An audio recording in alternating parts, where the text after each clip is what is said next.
Zelensky consegue as primeiras vitórias no campo de batalha, pelo menos nos vídeos divulgados pela Ucrânia, e inclusive fala pela primeira vez, admitindo sim, estamos iniciando a nossa contraofensiva. Justin Trudeau, primeiro-ministro do Canadá, promete ainda mais ajuda para os ucranianos. A gente vai ter uma reunião super importante em julho da OTAN, e nessa reunião, segundo Zelensky, mais da metade dos países já querem a entrada da Ucrânia na organização. Lembrando que no momento isso é proibido, vamos entender o porquê. A gente tem também uma notícia importante acerca do Rheinmetall, que é uma empresa super importante da produção de tanques e blindados, que garante que vai abrir produção no território ucraniano, pelo menos segundo informações da Sputnik, com o Medvedev já respondendo a essa produção de tanques aí dessa empresa alemã, e também a Colômbia consegue fechar um acordo histórico de paz entre uma das principais milícias que existem no país, uma das principais guerrilhas, que é a LN, e o governo colombiano. Se você quer entender um pouco mais sobre esses assuntos, e muito mais também sobre geografia, geopolítica, atualidades, política, polêmicas, enfim, tudo para você se manter sempre bem atualizado, já se inscreve no canal, deixa seu like e compartilha esse vídeo, que eu, professor Ricardo, conto muito com a sua ajuda. Belezinha? Pessoal, para quem não me segue no Instagram, @prof_Ricardo Marcílio, me segue lá. E caso você queira ter acesso ao curso mais completo de Geografia, Geopolítica e Atualidades da internet brasileira, pessoal, é muito baratinho, tá? E ali você vai ter aulas de geopolítica, resumos mensais, conteúdos aprofundados sobre Guerra das Coreias, questão da Argentina, tudo o que acontece na geopolítica contemporânea.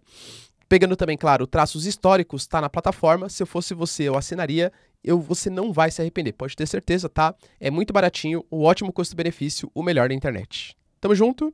E caso você queira também, galera, claro, né, contribuir financeiramente aqui para eu continuar produzindo conteúdos diários, seja membro do canal, que isso ajuda bastante, ou faça uma eventual também contribuição via chave Pix. Tamo junto? Então, bora lá pro vídeo, pessoal. Seguinte que hoje o vídeo tá tenso, né? Vamos lá, ó.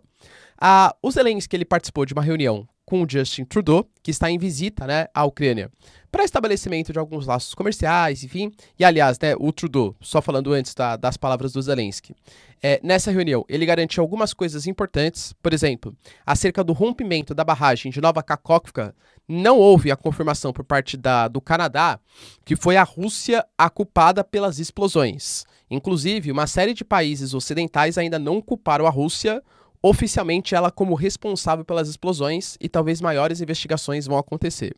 Mas o que houve foi uma culpabilização, vamos colocar assim, por parte da Rússia. Por quê? Porque, segundo Justin Trudeau, isso não teria acontecido se a Rússia não tivesse invadido a Ucrânia.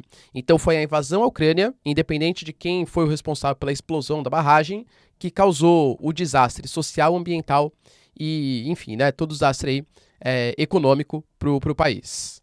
Além disso, né, dessa culpabilização da Rússia, o Canadá já garantiu mais de 8 bilhões de dólares desde o início da contraofensiva e prometeu mais 500 milhões de dólares. Prometeu o avião de carga Antonov, por exemplo, que tinha sido confiscado por parte dos russos, e mais treinamento para militares ucranianos para utilizar os equipamentos ocidentais. Porque isso é uma coisa muito importante, né? De novo, parece que vai mandar o Bradley, vai mandar o Leopard 2, vai mandar o Abrams, por exemplo, num futuro próximo. E aí, beleza, né? Que nem dirigir, sei lá, um Fiat Uno, galera. Não é, né? É uma coisa muito mais complexa. Então precisa de um certo treinamento, e o Canadá, ele se compromete junto com outros países, como por exemplo o Reino Unido e tal, a treinar esses militares. Além dessas palavras do Justin Trudeau de apoio, a gente teve palavras fortes do Zelensky. Pela primeira vez, ele admitiu que, de fato, a contraofensiva ela está acontecendo, mas não liberaria maiores informações. E isso vem na esteira de um próprio vídeo que o Budanov ele compartilhou. Ele ficou praticamente 30 segundos assim, em silêncio, tá? Colocando que o silêncio é uma arma que os ucranianos eles vão utilizar. Tá? Inclusive, ponto super importante, a gente teve nesse mesmo vídeo a bandeira da Ucrânia do lado da bandeira do Japão. Ah, professor, foi sem querer. Será que foi sem querer? Será que um vídeo que vai ser todo mundo com expectativa, pô, o que a Ucrânia vai falar sobre a contraofensiva e tal? O Budanov divulgou um vídeo em que tem a bandeira da Ucrânia e do Japão lado a lado. O que será que isso significa, hein? Será que o Japão vai treinar, vai participar da aliança mandando mais equipamentos? Cara, não sabemos. De fato, o Japão é um dos países, desde o início dos conflitos, que mais sancionou os russos, fez críticas e por aí vai, tá? O Fumio Kishida, por exemplo, ele faz parte, né, do G7, então o Japão está dentro dessa organização. Mas por que especificamente Ucrânia e Japão? Não sabemos, tá? Coloquem suas especulações aí. Além disso, desse vídeo divulgado pelo Budanov, né, o próprio Zelensky falou que não daria maiores informações, mas que pode ter certeza que os generais eles estão com a moral muito alta para essa contraofensiva dos ucranianos. Enquanto isso, foram divulgados os primeiros vídeos, tá? Com algumas supostas vitórias dos ucranianos. A gente tem, por exemplo, Blahodatny, que é uma cidadezinha, né, um ponto, a 60 quilômetros do sul de Donetsk, tá? Que os ucranianos aparecem conquistando algumas casas, colocando bandeiras, e também alguns ataques em pontos de vitória, segundo as imagens dos ucranianos. Inclusive, se eles estão atacando essas posições, dá a entender que eles avançaram mais do que tinha sido pensado anteriormente, tá? Enquanto isso, a gente não pode esquecer que o Putin garante, né, que os seus generais estão num símbolo de heroísmo, que todas as ofensivas ucranianas, elas estão sendo derrotadas, inclusive, galera, colocando, por exemplo, que em Bakhmut, que era um dos pontos que os ucranianos aparentemente mais avançaram, a Rússia garante que não, e que todos eles foram destruídos. A Rússia continua divulgando, por exemplo, imagens, vídeos, com colunas de tanques e blindados sendo destruídos. A Ucrânia alega que, na verdade assim, não a Ucrânia de fato, né, porque a Ucrânia está muito em silêncio acerca da contraofensiva, mas a mídia pró-Ucrânia, que na verdade os equipamentos eles foram deixados pelos ucranianos. Já os russos falam que essas posições que a Ucrânia foi avançando, na verdade foram pontos de recuo da Rússia. Então entendo, né, como é tudo guerra de narrativa. Quem de fato está conseguindo avançar? Pelo menos pelas imagens que foram divulgadas, a Ucrânia aparentemente, em relação ao que eu falei para vocês no vídeo de anteontem ou de ontem, por exemplo, ela está avançando um pouco mais, do que a gente esperava a princípio dos temas aí do conflito, tá? Inclusive o Zelensky ele falou que não é para dar crédito para o Putin com as declarações que ele deu. Afinal, obviamente ele vai defender o exército dele, assim como o Zelensky também defenderá as suas posições. Então, galera, prometo que eu vou trazendo aí mais atualizações para vocês. Outra notícia importante que rolou tá acerca da reunião, que vai, inclusive o Zelensky, tá? Um dos motivos que o Canadá ele foi fazer essa visita ao Zelensky foi para ter essa intermediação. A gente vai ter uma reunião em julho, que vai rolar na Lituânia, acerca de uma reunião da OTAN. E dentre as propostas que estão sendo colocadas, primeiro, aumentar o número de auxílio para os ucranianos, muito possivelmente isso vai ser conseguido. Eu falei para vocês, galera, que a moral do Ocidente depende muito também de como que essa contraofensiva ucraniana vai rolar, porque uma possível derrota frente ao Putin fortalece demais o Putin e enfraquece os governos ocidentais que financiaram, que ofereceram ajuda. Por exemplo, os Estados Unidos acabou de anunciar um pacote de mais de 2 bilhões de dólares, galera, para os ucranianos, ajudando o sistema de defesa Patriot, com munições e tal. Até o Elon Musk, né, que sempre se mete em tudo, falou que ele não sabe exatamente a eficiência. Lembrando que o Elon Musk, ainda mais se for o Ron DeSantis, ele é muito mais republicano do que democrata, tá? Então ele faz, claro, críticas ao Biden. Mas precisa de uma ajuda, porque senão fica injustificável toda essa grana que o Ocidente gastou em ajuda à Ucrânia, tá? E além dessa possível aumento de ajuda aí na reunião da OTAN, a gente tem também a possível entrada da Ucrânia na organização. A gente tem o gabinete do Zelensky garantindo que dos 31 países que hoje são membros da OTAN, 20 países já aceitaram a Ucrânia na organização para essa reunião em julho. De novo, é o gabinete da Ucrânia que está falando, não tenho certeza, tá? Mas se de fato isso for verdade, poxa, tá mudando a regra da OTAN. Porque você só pode fazer parte da OTAN hoje se os outros 31 países aprovarem. Por enquanto, né, faltam 11, segundo a Ucrânia, que não aprovaram. Mas vamos imaginar que os 31 aprovam, por exemplo.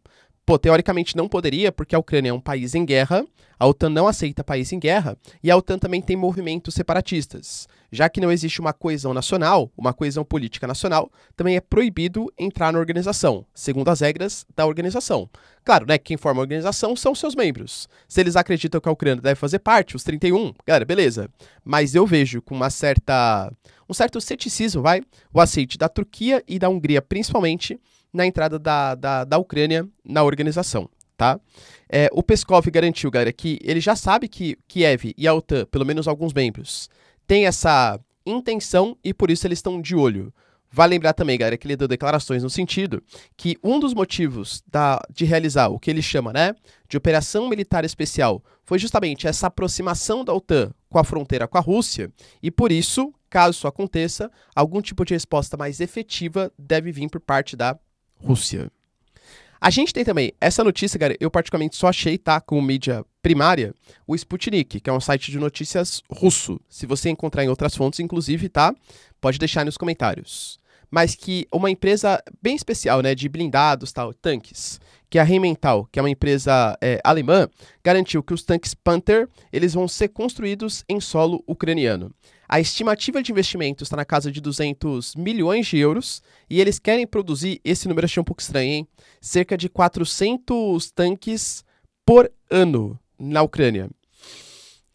Segundo a notícia da Sputnik, tá? O próprio Medvedev, galera, ele já respondeu a isso, que é hoje um cara da segurança da Rússia, grande aliado do Putin, que já foi inclusive até presidente da Rússia no hiato de 2008 até 2012, ele garantiu que se de fato isso acontecer, é só passar as coordenadas de onde vai ser a planta da organização e desejou boa sorte, dando indício, galera, que se de fato for aberta uma filial, mais ou menos nos moldes, como é na Hungria, por exemplo, em que não existem tantos trabalhadores alemães, mas sim treinamentos de trabalhadores ucranianos para produzir na Ucrânia, que isso vai ser alvo de ataque. Professor, vai mesmo? De novo, não sei, tá? Isso é uma notícia passada pela Sputnik, pelo menos assim, a confirmação por parte do CEO da construção dessa planta na Ucrânia. Será que vai rolar? Não sei, mas se rolasse seria uma provocação bem grande e números altos, hein, pessoal? 400 tanques por ano, pô, número bastante elevado, tá? Num país em guerra, de novo, tô repassando aqui a informação para vocês.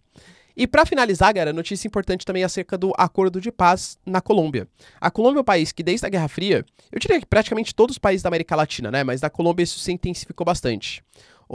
A gente teve guerrilhas, como por exemplo a LN, o M19, que inclusive é o grupo, né, que o Gustavo Petro fazia parte, que é o atual presidente.